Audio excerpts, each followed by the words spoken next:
Hi friends, இன்றைக்கி நம்ம 3ஆம் வகுப்பு கணித பாடப்புத்தகத்தில் உள்ள 2வது அலகில் இருக்கிற 8வது பாடம் தான் பார்க்க போகிறோம். மீதி எத்தனை, அதாவது 2nd யூனிட்டில் இருக்கிற 8th லெசன். கற்போமா. பள்ளி நூலகத்தில் கபிலன், ரீட்டா, கயல், பானு, பீட்டர் மற்றும் அப்துல் ஆகியோர் தலைப்பு வாரியாக தாங்கள் பிரித்த புத்தகங்களை அவற்றிற்குரிய இடங்களில் அடுக்கத் தொடங்கினர்.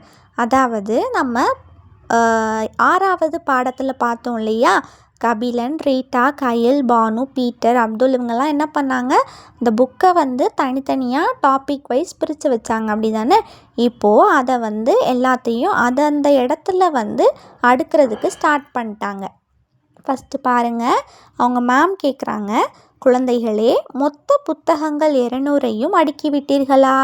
எல்லாத்தையும் அடுக்கிட்டிங்களா? மொத்தம் 200 புக்கு இருந்துச்சுல்ல, எல்லாத்தையும் அடுக்கிட்டிங்களா அப்படின்னு சொல்லி அவங்க மேம் கேட்குறாங்க.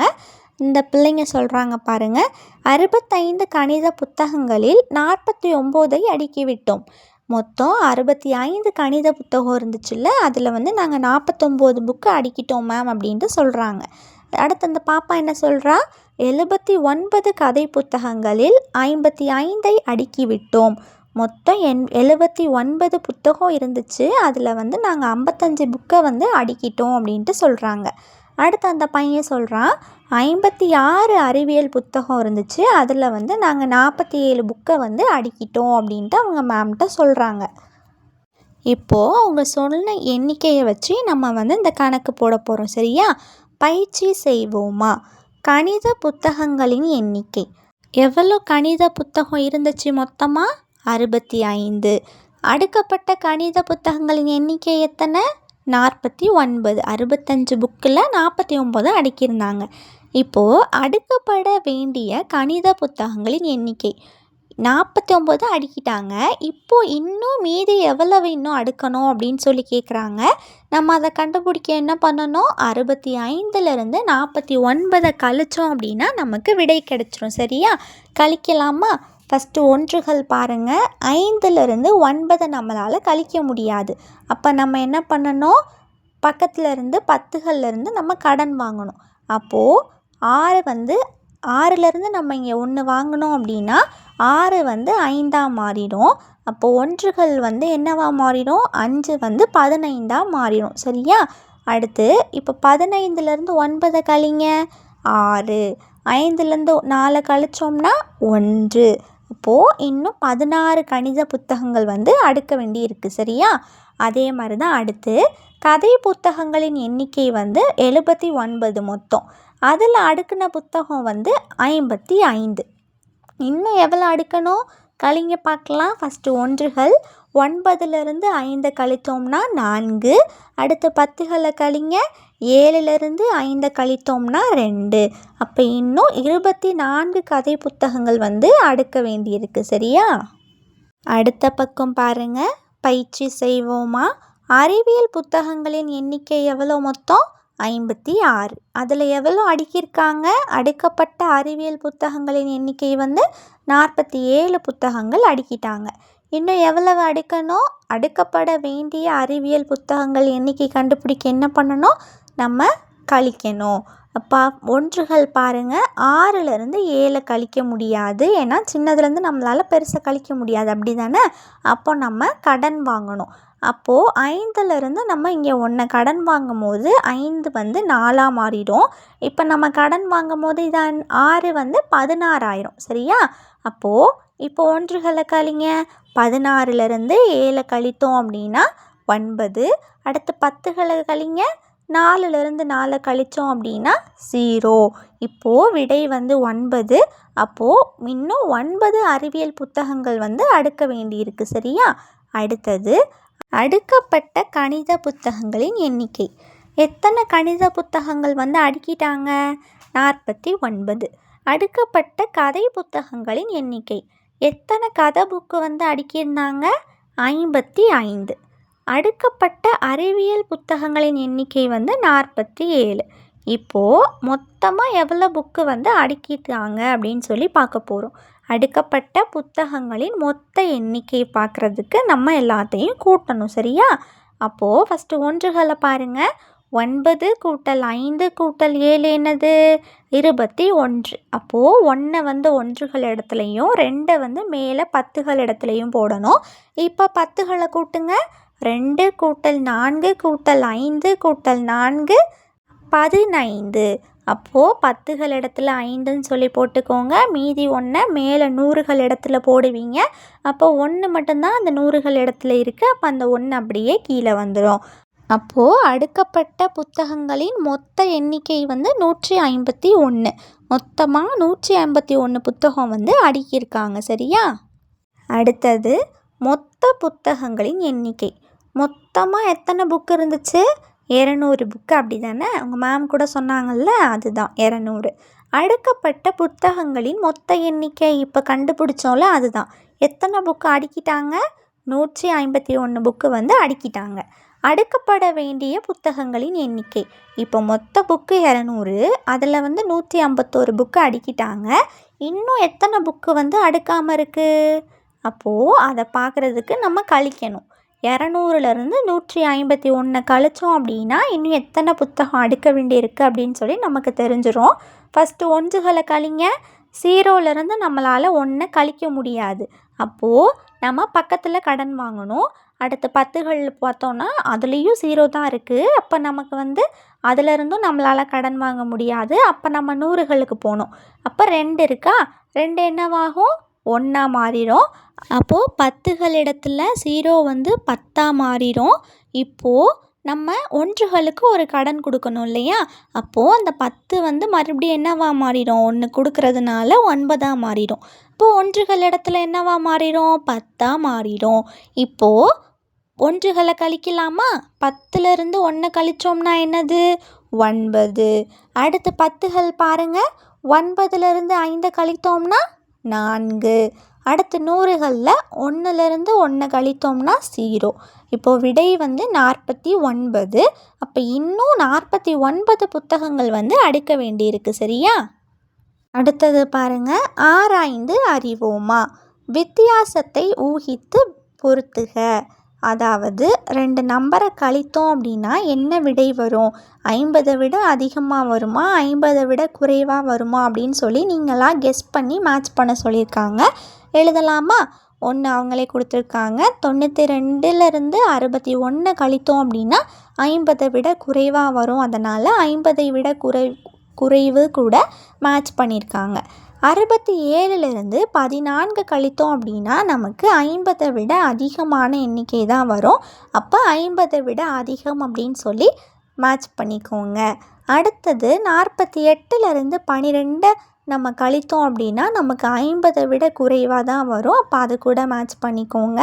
அடுத்தது 63லேருந்து 11 கழித்தோம் அப்படின்னா 50 விட அதிகமாக தான் வரும். அப்போ அது கூட மேட்ச் பண்ணிக்கோங்க. அடுத்தது 99லேருந்து 50 கழிக்கும் போது விடை வந்து 50 விட குறைவாக தான் வரும். அப்போது அது கூட மேட்ச் பண்ணிக்கோங்க. அடுத்தது 84லேருந்து 25 கழிக்கும் போது நமக்கு 50 விட அதிகமாக தான் கிடைக்கும். அதே மாதிரி 74லேருந்து 20 கழிக்கும் போதும் நமக்கு 50 விட அதிகமான நம்பர் தான் கிடைக்கும். 86லேருந்து 35 கழிக்கும் போதும் நமக்கு 50 விட அதிகமான எண்ணு தான் கிடைக்கும். அப்போ இதை வந்து நீங்கள் 50 விட அதிகம் அப்படின்றது கூட மேட்ச் பண்ணிக்கோங்க. அடுத்த பக்கம் பாருங்கள். செய்து பார்ப்போமா. இது வந்து ஒரு ஆக்டிவிட்டி, அதாவது இன மாற்றமின்றி கழித்தல். இது வந்து ஃபஸ்ட்டு 2 பேராக வந்து பிரிஞ்சுக்கணும். உங்ககிட்ட வந்து உங்கள் மேம் வந்து மணிகள் வந்து கொடுத்துருவாங்க. இப்போது உங்ககிட்ட வந்து ஒரு ஆள்கிட்ட வந்து கொஞ்சம் மணிகள் இருக்கும். அதிலருந்து இன்னொருத்தர் வந்து எனக்கு இவ்வளோ மணி தா அப்படின்னு சொல்லிவிட்டு நீங்களாக வந்து ஒரு எண்ணிக்கையை வந்து சொல்லி அவ்வளோ மணிகளை நீங்கள் இப்போ வாங்கிக்கணும். வாங்கிட்டு நீங்கள் வாங்கினதுக்கப்புறம் நீங்கள் வாங்கினீங்கள்ல அவங்கள்ட்ட இப்போ மீதி எவ்வளோ இருக்குது அப்படின்னு சொல்லி எண்ணி பார்க்கணும். சரியா? இப்போ பாருங்கள், எடுத்துக்காட்டுக்கு அந்த பாப்பா வந்து நான் 346 மணிகளை எடுத்திருக்கிறேன், நான் வந்து 346 மணி வந்து எடுத்திருக்கேன் அப்படின்ட்டு சொல்கிறா. அதில் அவட்ட இருந்து அந்த பையன் வந்து 123 மணிகளை வந்து எனக்கு தா அப்படின்னு சொல்லி அவன் வந்து வாங்குகிறான். இப்போது அவகிட்ட மீதி எவ்வளோ இருக்குது அப்படின்னு சொல்லி அவள் கவுண்ட் பண்ணி சொல்லணும். சரியா? இதே மாதிரி தான் நீங்களும் வந்து ஆக்டிவிட்டி செஞ்சு பார்க்கணும். அடுத்தது பாருங்கள், பயிற்சி செய்வோமா, கழித்து விடை காண்க. அதாவது கொடுத்துருக்குற மணிகளை நம்ம கழித்து விடை கண்டுபிடிக்க போகிறோம். பாருங்கள், 167லேருந்து 45 கழித்தோம் அப்படின்னா ஃபஸ்ட்டு ஒன்றுகளை கழிங்க. 7லேருந்து 5 கழித்தோம் அப்படின்னா 2. அடுத்து 10கள். 6லேருந்து 4 கழித்தோம் அப்படின்னா 2. அடுத்து 100கள் பாருங்கள், ஒன்றே ஒன்று தான் இருக்குது, அந்த ஒன்று அப்படியே கீழே வந்துடும். அடுத்தது 149லேருந்து 102 கழித்தோம் அப்படின்னா ஃபஸ்ட்டு ஒன்றுகள் பாருங்கள், 9லேருந்து 2 கழித்தோம் அப்படின்னா 7. அடுத்து 10கள் பாருங்கள், 4லேருந்து 0 கழித்தோம்னா அதே 4 தான் அப்படியே வரும். அடுத்த 100கள் பாருங்கள், 1லேருந்து 1 கழித்தோம்னா என்னது 0. அப்போ விடை 47. அடுத்ததும் அதே மாதிரி தான், கழித்து எழுதுக. 457லேருந்து 5 கழிக்க போகிறோம். ஃபஸ்ட்டு ஒன்றுகள், 7லேருந்து 5 கழித்தோம் அப்படின்னா 2. அடுத்து 10களில் 5 மட்டும்தான் இருக்குது, அப்போ அந்த 5 அப்படியே கீழே வந்துடும். 100களில் 4 மட்டும்தான் இருக்குது, அந்த 4 அப்படியே கீழே வந்துடும். அடுத்தது பாருங்கள், 879லேருந்து 6 கழித்தோம் அப்படின்னா நமக்கு என்ன 873 கிடைக்கும். அதே மாதிரி ஒன்றுகள், 10கள், 100கள்னு கழிங்க பார்க்கலாம். 769லேருந்து 23 கழித்தோம் அப்படின்னா 746 கிடைக்கும். 945லேருந்து 32 கழித்தோம் அப்படின்னா நமக்கு 913 கிடைக்கும். அடுத்தது 869லேருந்து 253 கழித்தோம் அப்படின்னா 616 கிடைக்கும். 637லேருந்து 124 கழித்தோம் அப்படின்னா 513 கிடைக்கும். 915லேருந்து 200 கழித்தோம் அப்படின்னா 715 கிடைக்கும். 796லேருந்து 356 கழித்தோம் அப்படின்னா நமக்கு 440 கிடைக்கும். சரியா? அடுத்த பக்கம் பாருங்கள், கற்போமா, கழிக்க. அதாவது 365லேருந்து 178 நம்ம கழித்தோம் அப்படின்னா என்ன விடை வரும் அப்படின்னு சொல்லிட்டு நமக்கு மணிகள்லேயும் விளக்கியிருக்காங்க. அதுக்கப்புறமா எப்படி கழிக்கணும் அப்படின்னு சொல்லியும் நமக்கு விளக்கியிருக்காங்க. பார்க்கலாமா? இன மாற்றத்துடன் கழித்தல். இவ்வளோ நேரமும் நம்ம இனம் மாற்றாமல் எப்படி கழிக்கணும் அப்படின்னு சொல்லி பார்த்தோம். இப்போ இன மாற்று கழித்தல் பார்க்க போகிறோம். ஃபஸ்ட்டு பாருங்கள், ஒன்றுகள் 365லேருந்து 178 கழிக்கலாமா? ஃபஸ்ட்டு ஒன்றுகளை பாருங்கள், 5லேருந்து 8 நம்மளால் கழிக்க முடியாது. ஏன்னா 5 சின்னதுலேருந்து நம்மளால் 8 கழிக்க முடியாது. அப்போ நம்ம என்ன பண்ணணும், 10களிலிருந்து 1 கடன் வாங்குவோம் இல்லையா? அப்போது கடன் வாங்கும் போது 6 10கள் நம்ம ஒன்று கடன் கொடுக்கறதுனால அது 5ஆக மாறிடும்.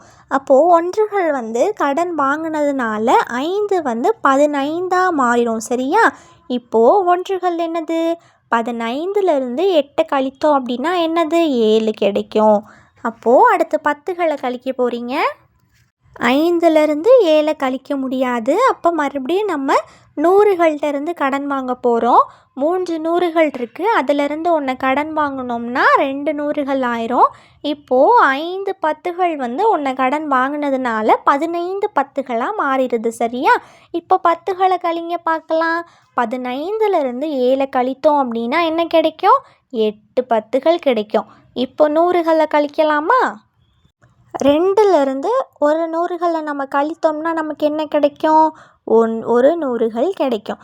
இப்போது 366லேருந்து நம்ம 178 கழித்தோம் அப்படின்னா நமக்கு 187 கிடைக்கிது. அதாவது 1 100, 8 10கள், 7 ஒன்றுகள் கிடைக்கும். இதை உங்களுக்கு பக்கத்தில் மணிகளை வச்சும் எப்படி கழிக்கணும் அப்படின்னு சொல்லி பண்ணி காமிச்சிருக்காங்க. அதையும் நீங்கள் பார்த்துக்கோங்க. ஓகேவா? அடுத்த பக்கம் பாருங்கள், செய்து பார்ப்போமா, இன மாற்றத்துடன் கழித்தல். அதாவது இதே மாதிரி தான் 2 பேராக சேர்ந்துட்டு ஒருத்தர் ஒரு மணிகளை எடுக்கணும். அதிலிருந்து இன்னொருத்தர் ஒரு குறிப்பிட்ட மணிகளை கேட்கணும். போன ஆக்டிவிட்டியில் இனம் மாற்றாமல் கழிச்சிருப்பீங்க. இதில் இனம் மாற்றி கழிக்க போகிறீங்க. சரியா? அப்போது மீதி கழிச்சிட்டு இப்போது ஃபஸ்ட்டு எடுத்தீங்கள்ல அந்த பிள்ளைங்கிட்ட எத்தனை இருக்குது அப்படின்னு சொல்லி மீதி கவுண்ட் பண்ணி பார்க்கணும். சரியா? இப்போது இனமாற்ற கழித்தலுக்கு நம்ம கீழே செஞ்சு பார்க்கலாம். பயிற்சி செய்வோமா, மணிகளை பயன்படுத்தி கழித்து விடை காண்க. இதை வந்து கழித்து எழுத போகிறீங்க. உங்களுக்கு தேவைப்பட்டுச்சுன்னா மணிகளை யூஸ் பண்ணி நீங்கள் கழிக்கலாம். சரியா? ஃபஸ்ட்டு 185லேருந்து 98 கழிக்க போகிறோம். ஃபஸ்ட்டு ஒன்றுகளை பாருங்கள். 5லேருந்து நம்மளால் 8 கழிக்க முடியாது. அப்போ நம்ம கடன் வாங்க போகிறோம். அப்போது 10களில் வந்து 8 இருக்குது. நம்ம ஒன்று கடன் வாங்கினோம் அப்படின்னா அது வந்து 7ஆக மாறிடும். இப்போ ஒன்றுகள் வந்து 15ஆக மாறிடும். இப்போ 15லேருந்து 8 கழித்தோம்னா 7. இப்போ 10களில் பாருங்கள் 7 இருக்கும். 7லேருந்து நம்மளால் 8 கழிக்க முடியாது. அப்போ நம்ம 100களிலேருந்து நம்ம கடன் வாங்குவோம். 100களில் 1 இருக்குது. 1லேருந்து நம்ம கடன் வாங்கும் போது 1 வந்து 0வாக மாறிடும். இப்போ 10கள் வந்து 7 இருக்கிறது வந்து 17ஆக மாறிடும். சரியா? இப்போ 17லேருந்து 9 கழிச்சிங்கன்னா உங்களுக்கு 8 கிடைக்கும். விடை 87. சரியா? அடுத்தது பாருங்கள். 337லேருந்து 265 கழிக்க போகிறோம். ஃபஸ்ட்டு ஒன்றுகளில் பாருங்கள். 7லேருந்து 5 கழித்தோம்னா 2. அடுத்து 10களில் பாருங்கள். 3லேருந்து நம்மளால் 6 கழிக்க முடியாது. அப்போது நம்ம 100களிலேருந்து கடன் வாங்கணும். அப்போது 3 100கள் இருக்குது. அதிலேருந்து நம்ம 1 வாங்கும் போது அது வந்து 2 100களாக மாறிடும். அப்போ 3ன்னு இருக்கிற 10கள் வந்து 13ஆக மாறிடும். சரியா? அப்போது 13லேருந்து 6 கழித்தோம்னா 7. அடுத்து 100கள் பாருங்கள். 2லேருந்து 2 கழித்தோம்னா 0. இப்போ விடை வந்து 72. அடுத்தது பாருங்கள். 800லேருந்து 136 கழிக்க போகிறோம். ஃபஸ்ட்டு ஒன்றுகள் பாருங்கள். நம்மளால் 0லேருந்து 6 கழிக்க முடியாது. அப்போ நம்ம 10களிலேருந்து நம்ம கடன் வாங்குவோம். 10கள்லையும் பாருங்கள் 0 தான் இருக்குது. அப்போ நம்ம அதிலேருந்தும் நம்மளால் கடன் வாங்க முடியாது. அப்போ நம்ம 100களிலேருந்து கடன் வாங்கணும். 100களில் 8 இருக்குது. அப்போ 8லேருந்து 1 கடன் வாங்கும் போது அது 7ஆக மாறிடும். இப்போது 10கள் வந்து 10ஆக மாறிடும். இப்போ 10களிலேருந்து நம்ம ஒன்றுகளுக்கு 1 கடன் வாங்கும் போது 10கள் 9ஆக மாறிடும். ஒன்றுகள் வந்து 10ஆக மாறிடும். சரியா? இப்போ ஒன்றுகளை கழிங்க. 10லேருந்து 6 கழித்தோம்னா 4. அடுத்து 10களை கழித்தோம்னா 9லேருந்து 3 கழித்தோம்னா 6. அடுத்து 100களில் பாருங்கள். 7லேருந்து 1 கழித்தோம்னா 6. விடை வந்து 664. அடுத்தது மீதி தொகையை காண்க. உன்னிடம் உள்ள தொகை. உங்ககிட்ட இவ்வளோ தொகை இருக்குது அப்படின்னு சொல்லி கொடுத்துருக்காங்க. செலவழித்த தொகை. நீங்கள் வந்து அதுக்கப்புறமா செலவழித்த தொகை அப்படின்னு சொல்லி கொஞ்சம் கொடுத்துருக்காங்க. இப்போ உங்கள்கிட்ட மீதி தொகை எவ்வளோ இருக்கும் அப்படின்னு சொல்லிட்டு நம்ம கண்டுபிடிக்க போகிறோம். உன்னிடம் உள்ள தொகைன்னு எவ்வளோ கொடுத்துருக்காங்க?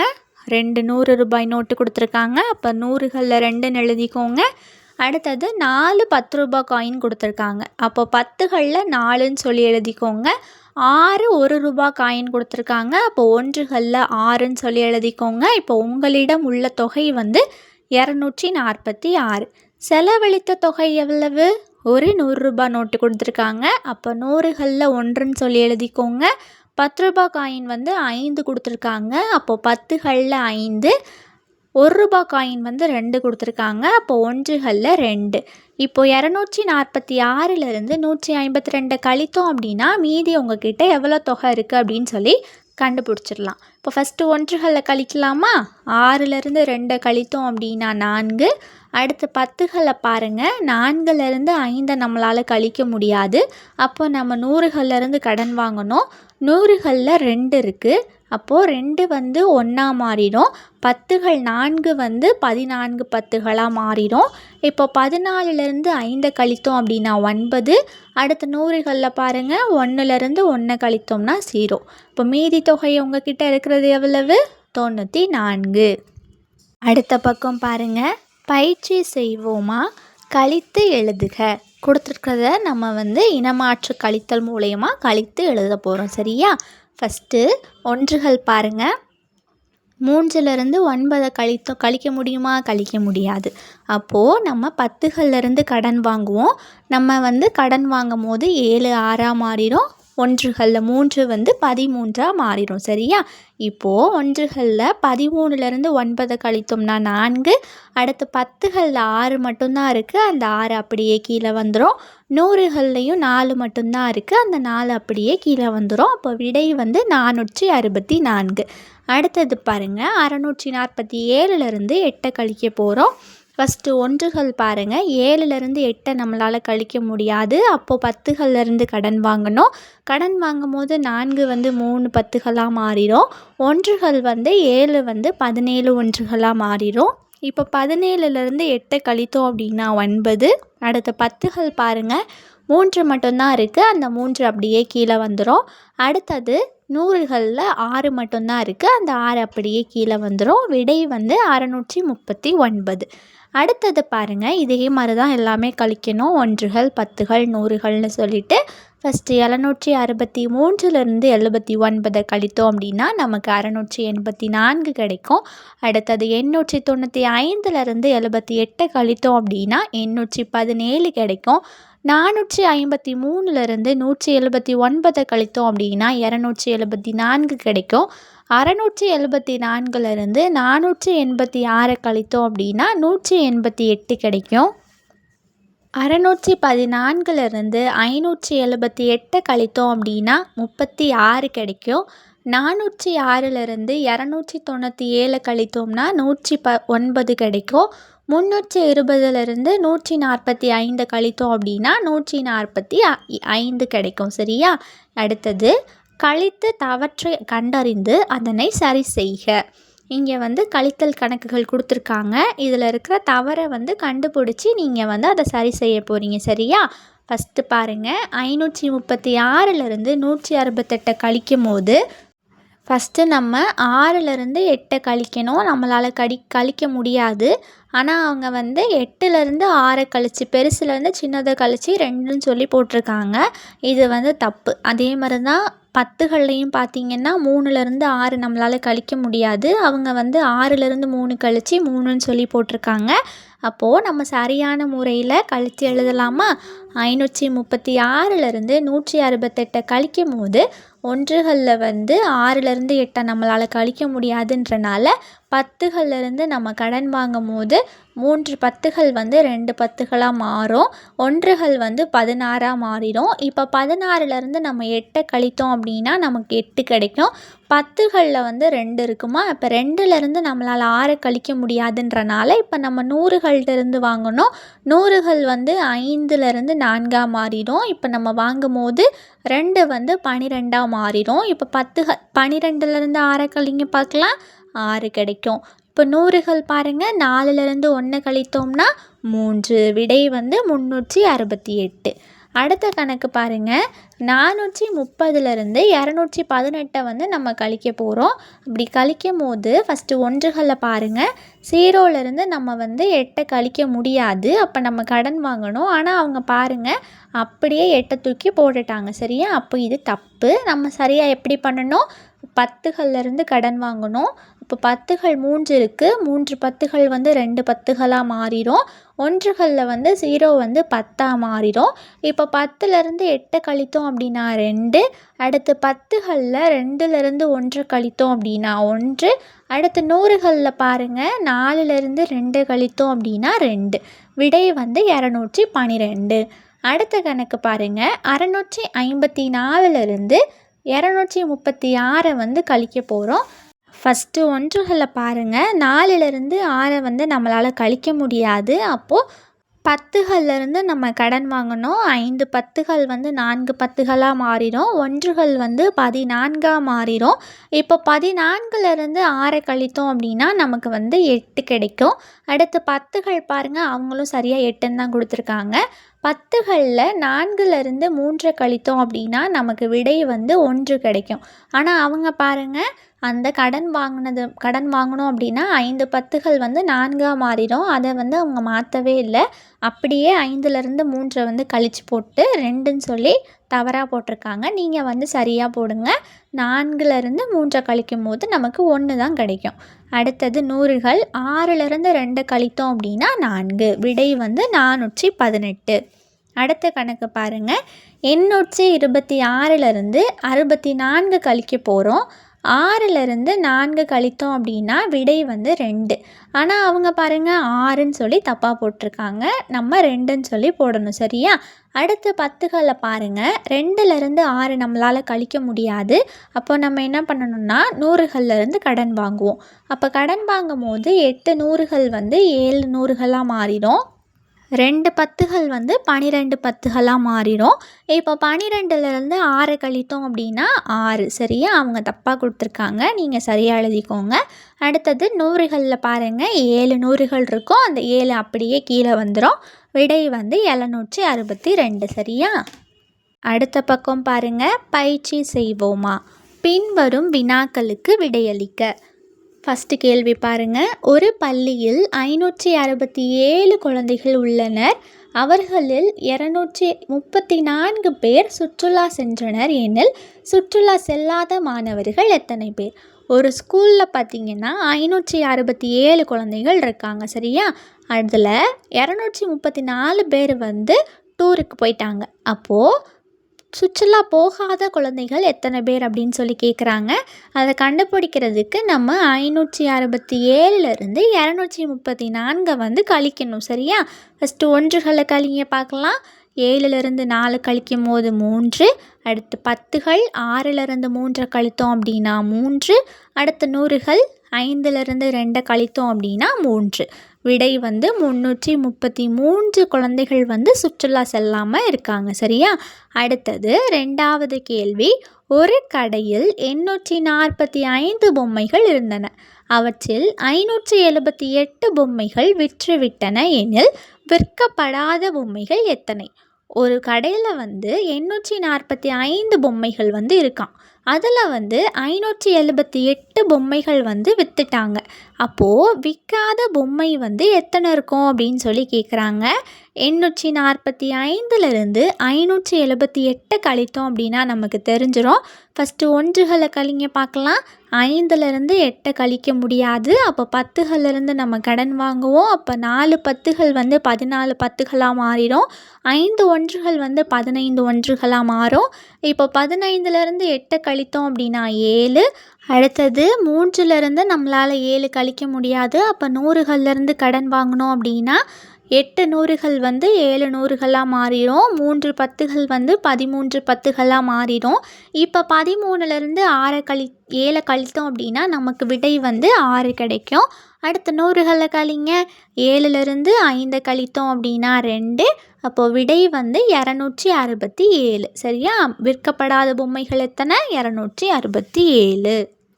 அடுத்தது 3வது கேள்வி பாருங்கள். ஒரு நூலகத்தில் உள்ள 270 புத்தகங்கள் இருந்து 418 புத்தக வாசகர்களால் எடுக்கப்பட்டன எனில் மீதி புத்தகங்கள் எத்தனை? அதாவது ஒரு லைப்ரரியில் வந்து மொத்தம் 870 புக்கு இருக்குது. சரியா? அதில் வந்து 418 புத்தகம் வந்து படிக்கிறவங்க வந்து எடுத்துட்டாங்க. அப்போ மீதி வந்து எத்தனை புத்தகங்கள் இருக்கும் அப்படின்னு சொல்லி கேட்குறாங்க. அப்போது 870லேருந்து 419 கழித்தோம் அப்படின்னா நமக்கு விடை கிடைத்திரும். ஃபஸ்ட்டு 1களை கழிக்கலாமா? 0லேருந்து 8 நம்மளால் கழிக்க முடியாது. அப்போ 10களிலிருந்து கடன் வாங்கணும். 7 10கள் வந்து 6ஆக மாறிடும். 0 1கள் வந்து 10 1களாக மாறிடும். இப்போ 10லேருந்து 8 கழிங்க. 2. அடுத்து 10களை கழிக்கும் போது 6லேருந்து 1 கழித்தோம் அப்படின்னா 5. அடுத்து 100கள் பாருங்கள். 8லேருந்து 4 கழித்தோம் அப்படின்னா 4. இப்போ மொத்தம் 452 புத்தகங்கள் வந்து மீதி இருக்கும். சரியா? அடுத்து 4வது கேள்வி பாருங்கள். அமலாவிடம் சேமித்த தொகை 900. அதிலிருந்து ரூபாய் 562 செலவழித்தார் எனில் மீதி தொகை எவ்வளவு? அமலா வந்து மொத்தம் 900 ரூபாய் சேர்த்து வச்சுருக்கா. அதிலிருந்து 562 தொகையை வந்து செலவழிச்சிட்டா. இப்போது மீதி வந்து அவகிட்ட எவ்வளோ காசு இருக்கும் அப்படின்னு சொல்லி கேட்குறாங்க. 900லேருந்து 562 கழிக்கலாமா? ஃபஸ்ட்டு 1களை கழிங்க. 0லேருந்து 2 நம்மளால் கழிக்க முடியாது. அப்போ 10களிலிருந்து கடன் வாங்குவோம். அப்போது 10களும் 0ன்னு இருக்கனால நம்மளால் 0லேருந்து கடன் வாங்க முடியாதுன்றனால மறுபடியும் 100களிலிருந்து கடன் வாங்குவோம். அப்போது 9 வந்து 8 100களாக மாறிடும். 10களில் வந்து 0ன்னு இருக்குது 10 10களாக மாறும். இப்போ மறுபடியும் நம்ம 1களுக்கு கடன் வாங்கணுன்றனால 10 பத்துகள் வந்து 9 பத்துகளாக மாறும். அப்போது ஒன்றுகள் வந்து 0 ஒன்றுகள்னு இருக்கிறது 10 ஒன்றுகளாக மாறிடும். இப்போ 10லேருந்து 2 கழித்தோம் அப்படின்னா 8. அடுத்து பத்துகள் பாருங்கள், 9லேருந்து 6 கழித்தோம் அப்படின்னா 3. அடுத்து நூறுகள் பாருங்கள், 8லேருந்து 5 கழித்தோம் அப்படின்னா 3.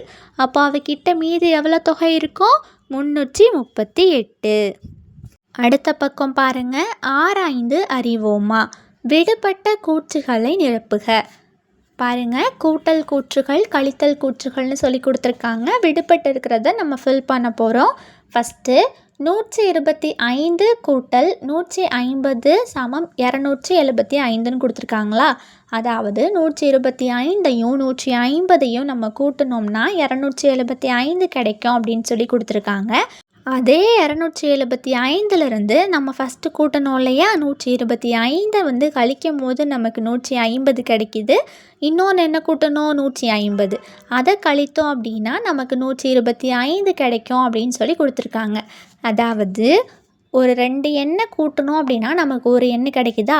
கிடைச்ச எண்ணிலிருந்து நம்ம எந்த எண்ணை கூட்டணுமோ அந்த 2 எண்ணையும் நம்ம கழித்தோம் அப்படின்னா நமக்கு இன்னொரு எண்ணு வந்து கிடைக்கிது. சரியா? அதே மாதிரி தான் நம்ம மீதி எல்லாமே நம்ம பண்ண போகிறோம். 100 கூட்டல் 80 வந்து 180. இப்போ 180லேருந்து ஃபஸ்ட்டு 80 கழித்திருக்காங்க. அப்போது 80 கழிக்கும் போது அவங்களுக்கு இன்னொரு எண் 100ன்னு கிடச்சிருச்சு. இப்போது நம்ம வந்து 180லேருந்து நம்ம 100 கழித்தோம் அப்படின்னா நமக்கு இன்னொரு எண் 80ன்னு சொல்லி கிடச்சிரும். அடுத்தது பாருங்கள், 190 கூட 30 கூட்டும் போது 220 கிடைக்கிது. கிடைச்ச 220லேருந்து இப்போ நம்ம ஃபஸ்ட்டு 190ஐயும் அடுத்து 30ஐயும் கழிக்கணும். சரியா? கழித்தோம் அப்படின்னா ஒரு எண்ணை கழிக்கும் போது நமக்கு இன்னொரு எண்ணை வச்சு கூட்டணும்ல, அந்த எண்ணு வந்து கிடைக்கும். இப்போ 220லேருந்து 190 நம்ம கழித்தோம் அப்படின்னா 30 கிடைக்கும். 220லேருந்து 30 கழித்தோம் அப்படின்னா நமக்கு இன்னொரு எண்ணை வச்சு கூட்டணும்ல, 190, அது வந்து நமக்கு கிடைக்கிது. அதே மாதிரி 111 கூட 112 கூட்டணும் அப்படின்னா 223 கிடைக்கிது. இப்போ கிடைச்ச 223 வச்சு ஃபஸ்ட்டு 111 கழித்தோம் அப்படின்னா நமக்கு 112 கிடைக்கிது. அடுத்தது கிடைச்ச 223லேருந்து நம்ம கூட்டின 112 கழித்தோம் அப்படின்னா நமக்கு இன்னொரு கூட்டலான 111 கிடைக்கிது. சரியா? அடுத்தது பின்வரும் கதை கணக்குகளுக்குரிய கூற்றை டிக் செய்க.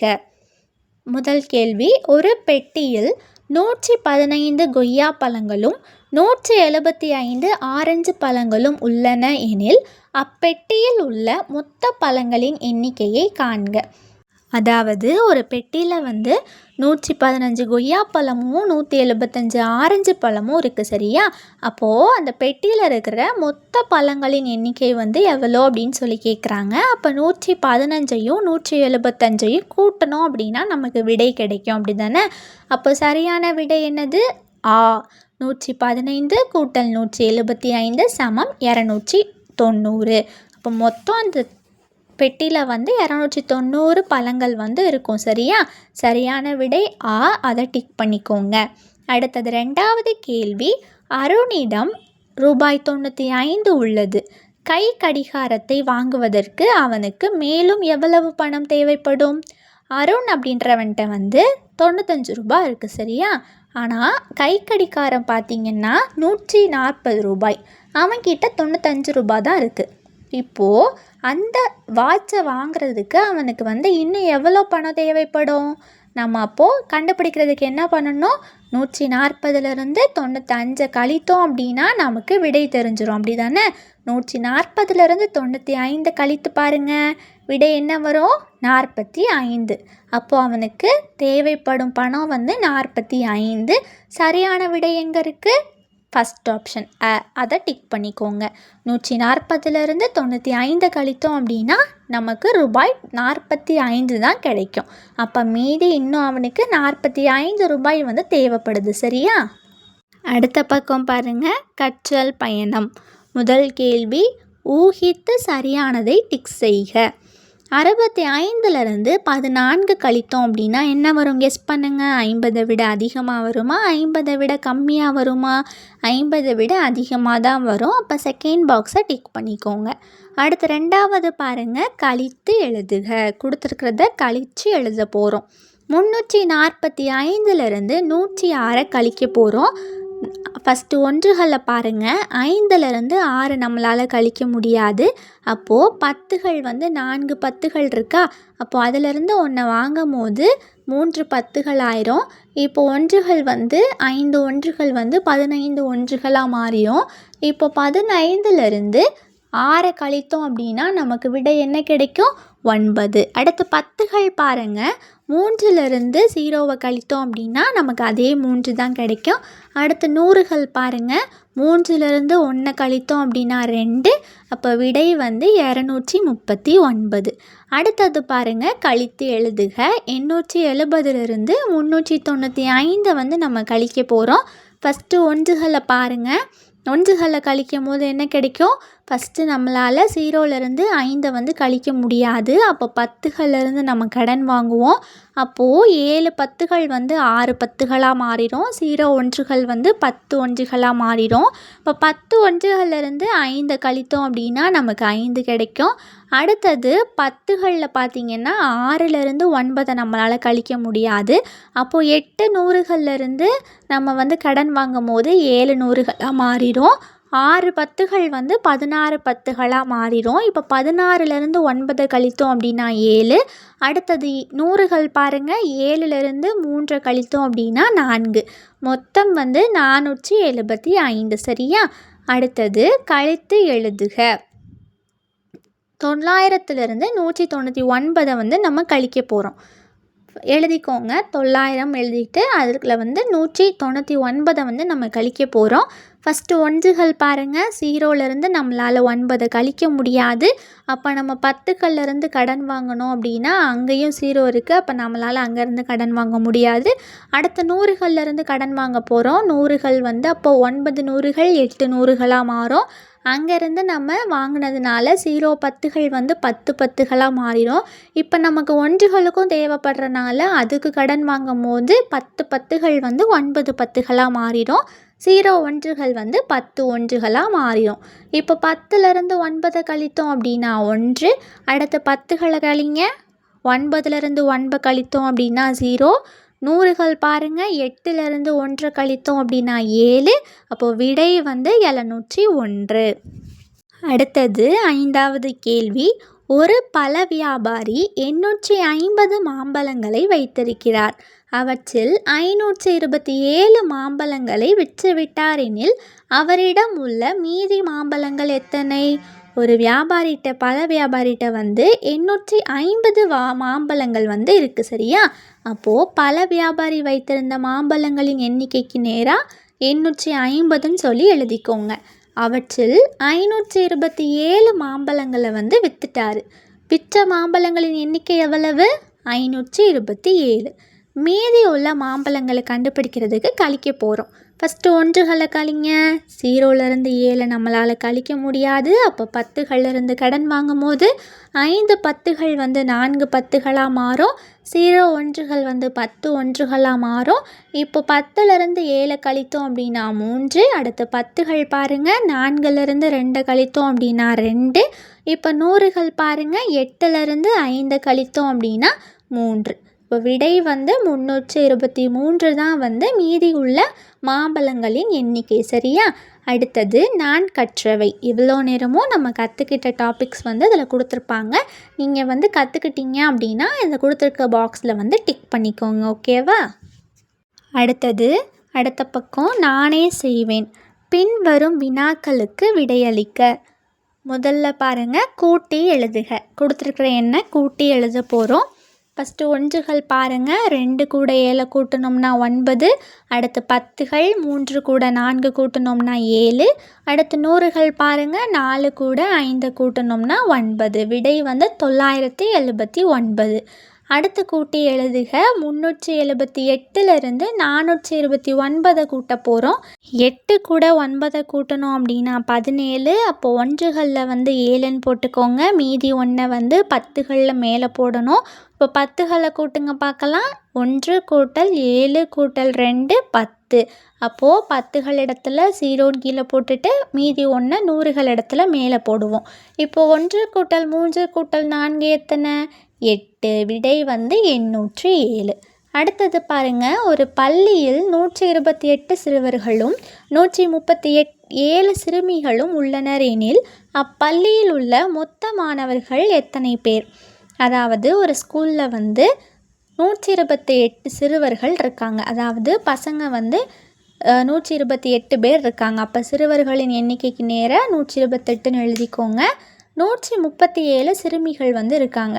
பிள்ளைங்க வந்து 137 பேர் இருக்காங்க. அப்போ சிறுமிகளுக்கு நேராக 137ன்னு சொல்லி எழுதிக்கோங்க. மாணவர்களின் மொத்த எண்ணிக்கை மொத்தம் எவ்வளோ பேர் இருக்காங்க சிறுவர்களையும் சிறுமிகளையும் சேர்த்து அப்படின்னு சொல்லி கேட்குறாங்க.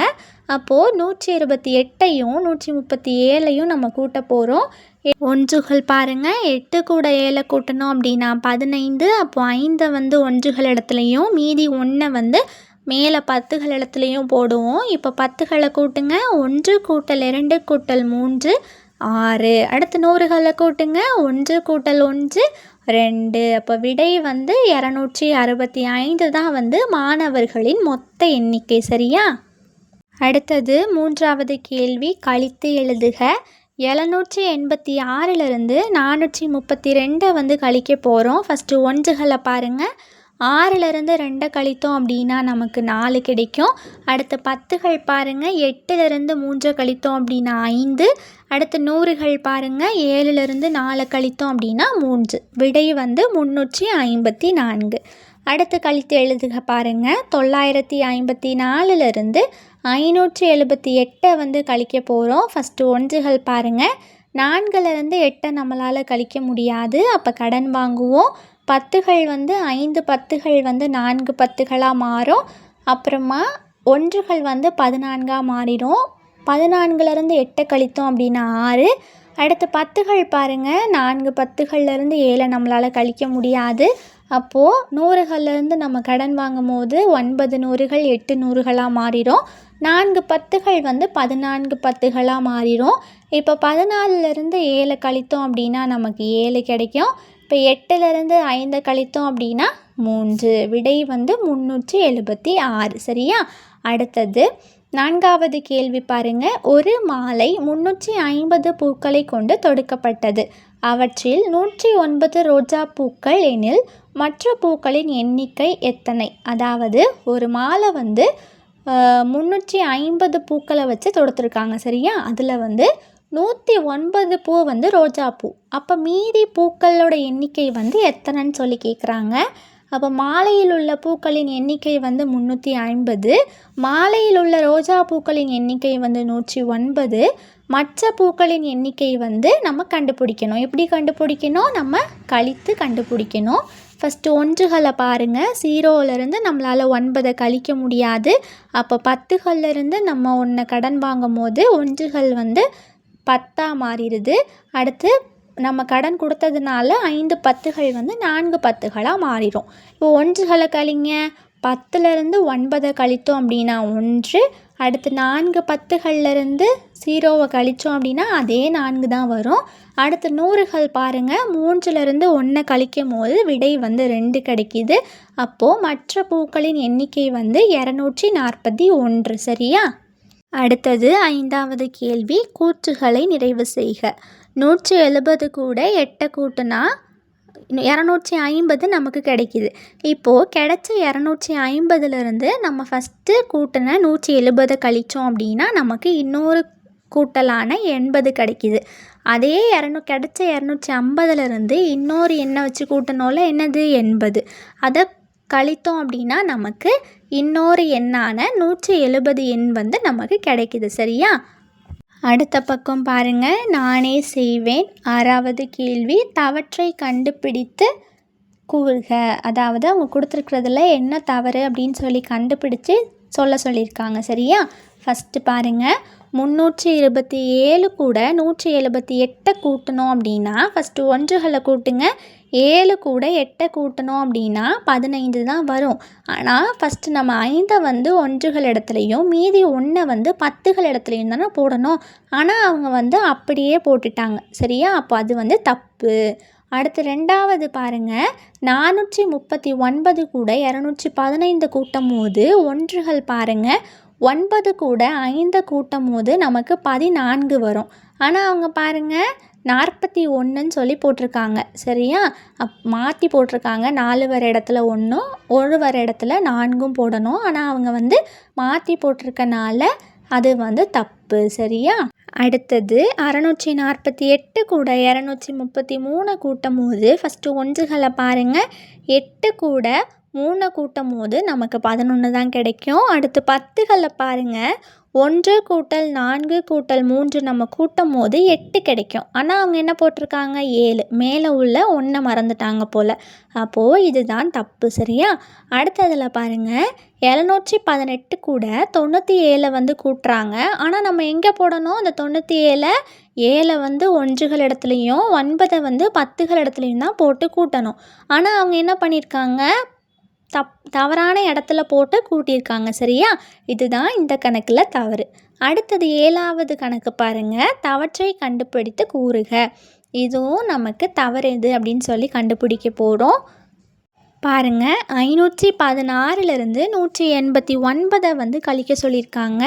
ஃபஸ்ட்டு 6லேருந்து 9 நம்மளால் கழிக்க முடியாது, கடன் வாங்கணும். ஆனால் அவங்க வந்து இனமாற்று செய்யாமல் அப்படியே பெரிய நம்பர்லேருந்து சின்ன நம்பரை கழித்து போட்டிருக்காங்க. 9லேருந்து 6 கழித்து 3ன்னு சொல்லி போட்டிருக்காங்க. 8லேருந்து 1 கழித்து 7ன்னு சொல்லி போட்டுட்டாங்க. 5லேருந்து 1 கழித்து 4ன்னு சொல்லி போட்டிருக்காங்க. இவங்க வந்து என்ன பண்ணலை, சரியானபடியாக கடன் வாங்கி கழிக்கலை. சரியா? அப்போது அதுதான் தவறு. அடுத்த கணக்கில் பாருங்கள், 670லேருந்து 435 கழிக்க சொல்லியிருக்காங்க. நம்ம வந்து ஒன்றுகள் பார்க்குறோம். 0லேருந்து 5 வந்து நம்மளால் கழிக்க முடியாது, அப்போ கடன் வாங்கணும். ஆனால் அவங்க என்ன பண்ணிட்டாங்க, அப்படியே 5 தூக்கி போட்டுட்டாங்க. சரியா? அப்போது இது தப்பு. அடுத்ததில் பாருங்கள், 743லேருந்து 535 கழிக்க சொல்லியிருக்காங்க. ஃபஸ்ட்டு பாருங்கள், ஒன்றுகளில் வந்து நம்ம 3லேருந்து 5 கழிக்க முடியாதுன்றனால அவங்க வந்து 10களிலிருந்து கடன் வாங்குகிறாங்க. அப்போ 4 வந்து என்னவாகும், 3ஆக மாறும். அப்படி தானே? ஆனால் அவங்க வந்து கடன் வாங்கிட்டாங்க. ஆனால் இதிலேருந்து 1 வந்து கழிக்காமல் 4 வச்சு அப்படியே கழித்து போட்டிருக்காங்க. அதுதான் தப்பு. சரியா? அப்போது 4லேருந்து 3 கழிக்க முடியாது, அதுலேருந்து கடன் வாங்கினதுனால 3லேருந்து 3 தான் கழித்து போட்டிருக்கணும். ஆனால் அவங்க வந்து 4 அப்படியே வச்சுருக்கிறது தான் தப்பு இந்த கணக்கில். அடுத்தது பாருங்கள், 971லேருந்து 98 கழிக்க சொல்லியிருக்காங்க. 98ஓட பிளேஸ் எங்கே இருக்கணும், 8 வந்து ஒன்றுகள் இடத்துலையும் 9 வந்து 10கள் இடத்துலையும் போட்டு தான் நம்ம கழிக்கணும். ஆனால் அவங்க வந்து தவறான இடத்துல வந்து 98 போட்டு கழிச்சிருக்கனால இது வந்து தவறு. சரியா? அடுத்தது பாருங்கள், செயல் திட்டம். 8வது கேள்வி, உங்கள் நண்பர்களுக்கு பிடித்த உணவின் பெயரை கேட்டு அட்டவணையை நிறைவு செய்க. உங்கள் ஃப்ரெண்ட்ஸ்க்கு என்ன உணவு பிடிக்கும் அப்படின்னு சொல்லி கேட்டு, எத்தனை பேருக்கு அந்த உணவு பிடிக்கும் அப்படின்னு சொல்லி கேட்டு, அதை வந்து நேர்கோட்டு குறியிலையும் எண்ணிக்கையிலையும் வந்து எழுத போகிறீங்க. சரியா? ஏதாவது 3 உணவுகள், நான் வந்து எடுத்துக்காட்டுக்கு இட்லி, தோசை, பூரின்னு சொல்லி எழுதியிருக்கேன். நீங்கள் வந்து உங்களுக்கு பிடிச்ச, உங்கள் நண்பர்களுக்கு பிடிச்ச உணவு எதுன்னு சொல்லி கேட்டு, எத்தனை நண்பர்களுக்கு பிடிச்சிருக்கு அப்படின்னு சொல்லி அதை நேர்கோட்டுகள் குறியிலையும் நண்பர்களின் எண்ணிக்கை அதை வந்து எண்ணிக்கையிலையும் அப்படின்னு எழுதிக்கோங்க. சரியா? அடுத்தது 9வது கேள்வி, நீங்கள் பயன்படுத்தும் பொருள்களின் நீளத்தை உற்று நோக்கி அட்டவணையை நிறைவு செய்க. நீங்கள் பயன்படுத்துகிற பொருள் வந்து 1/2 மீட்டரை விட அதிகமாக இருக்கிறதும் 1/2 மீட்டரை விட கம்மியாக இருக்கிறதையும் எழுத சொல்லியிருக்காங்க. சரியா? 1/2 மீட்டரை விட அதிகம் வந்து மேசை, இருக்கை, அதாவது நீங்கள் உட்காருவீங்கள்ல பெஞ்ச், அதுதான். அடுத்தது கரும்பலகை, பிளாக் போர்டு. அடுத்தது 1/2 மீட்டரை விட குறைவு. 1/2 மீட்டரை விட கம்மியாக இருக்கிற பொருள் எதுனா பென்சில், புத்தகம், அழிப்பான், அதாவது எரேசர். சரியா? இதெல்லாம் தான் வந்து 1/2 மீட்டரை விட கம்மியான நீளத்தில் உள்ள பொருள்கள். அடுத்த பக்கம் பாருங்கள், கற்றல் பயணம். இவ்வளோ நாளும் நம்ம இந்த மேக்ஸ் புக்கில் கற்றுக்கிட்ட எல்லாத்தையுமே இதில் கொடுத்துருப்பாங்க. எல்லாமே நான் கற்றுக்கிட்டேன், எல்லாமே எனக்கு தெரியும் அப்படின்னா நீங்கள் இதில் கொடுத்துருக்குற சர்க்கிள்ஸில் டிக் பண்ணிக்கோங்க. ஓகேவா? ஓகே ஃப்ரெண்ட்ஸ், இதே மாதிரி நிறைய வீடியோஸ் பார்க்க நம்ம சேனலை சப்ஸ்கிரைப் பண்ணிக்கோங்க. இந்த வீடியோ உங்களுக்கு பிடிச்சிருந்துச்சுன்னா லைக் பண்ணிக்கோங்க. உங்கள் ஃப்ரெண்ட்ஸ்க்கும் ஷேர் பண்ணுங்கள். தேங்க்யூ.